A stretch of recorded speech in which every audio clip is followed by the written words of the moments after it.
Like for me, I didn't see what he did wrong, what he did bad. So that's the thing about it. So in that, there's so much respect in that in itself, right? And you okay, then you, so that's what it is. I mean, it's like, so I think he's a great fighter. You look at what they do well then when you're breaking down tape. Right. Not, because you don't, why would you look at what they do bad? One would think, well, you could capitalize on the stuff that they do bad. But listen, but you can't go into a war focusing on assuming what they do bad, because you got to think about it like this. What if he corrects his mistakes? So now you're going in there banking on something that's unrealistic, or that may not even be there, and you never see it. So the whole time you're waiting for something that's not there.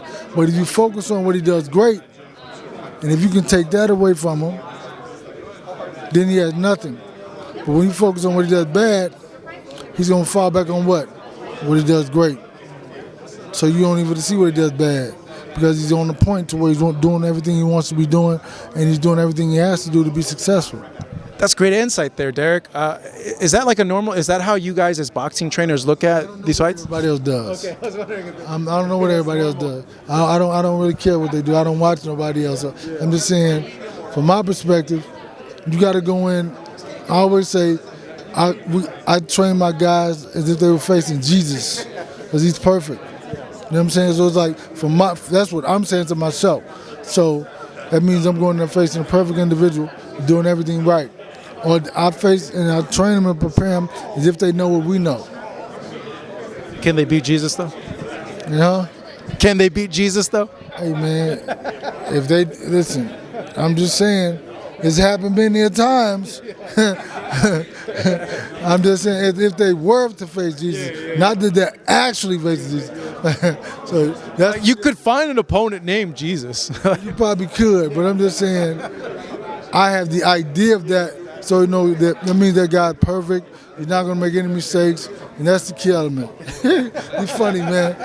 He said, I said that. Yeah, I'm prepared for Jesus Christ. I do really. Particular Frank, is he ready to challenge for the guys at 135 for the titles?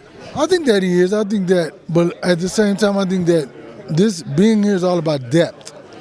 Having more experience, more knowledge, more intellect. So what happens is, the deeper knowledge you get, the deeper experience you get. So a fight like this helps you, but at the same time you have to realize who those other guys are.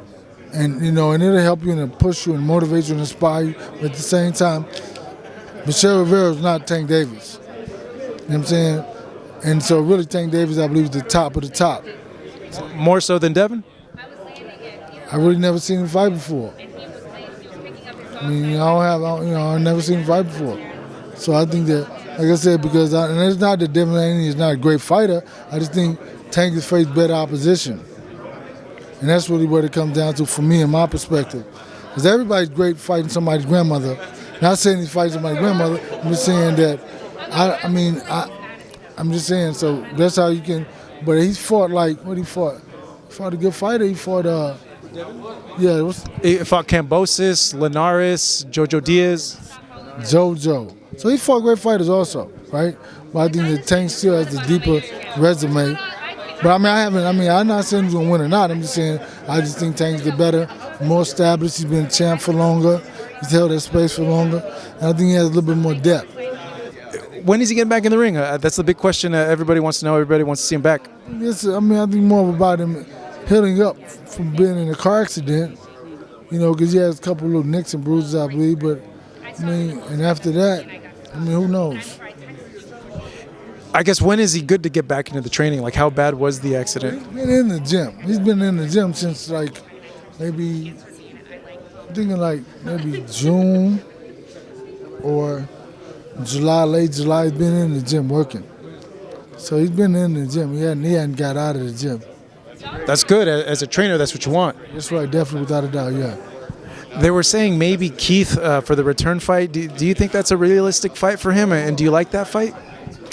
I don't have to say it, man. I just whoever they choose, I'm gonna go with that. So it's like, if it's him, that's cool. It's okay. I don't know. How do you think he matches up with Keith, in your opinion? I think he matches up well with anybody. So you know what I'm saying. I was like, so yeah, Keith is a great fighter, but I think Errol matches up better. He's a better, from my perspective, all around better fighter. Just in every area. Oh yeah. This is the thing about it. What people assume he doesn't do or can't do is that because he had never had to do it in the ring. But we know he can do it. You see him box Mikey, you see him box Danny, you see him fight Sean, you see him beat up Kell Brook, you see him outbox, outwit, outman Ugas. So he's a different style, different fights. And it's not really many people in boxing you've seen each fight different, with each opponent different. So that's what, when I keep saying depth, that's depth. That's what it's about, right? Because they think he's doing one thing when he's really doing something else. Because ask the fighters who fight if he's doing it. That's the difference. If it was so simple, one of those guys would have been solved the answer. People solve the skills of Rubik's Cube real fast. So if he was that, was that simple, they would know. For you as his trainer, how much longer do you think you see him at 147 pounds, and how likely is it that he goes to 154 pretty soon? It's up to him, man. I don't get into that. I don't worry about the weight, because listen, if you chose to make the weight, make the weight. When you get tired of it, don't make the weight. So I don't get into that. But I spend my whole day in the boxing gym. Every day I work 7 days a week, so I work every day.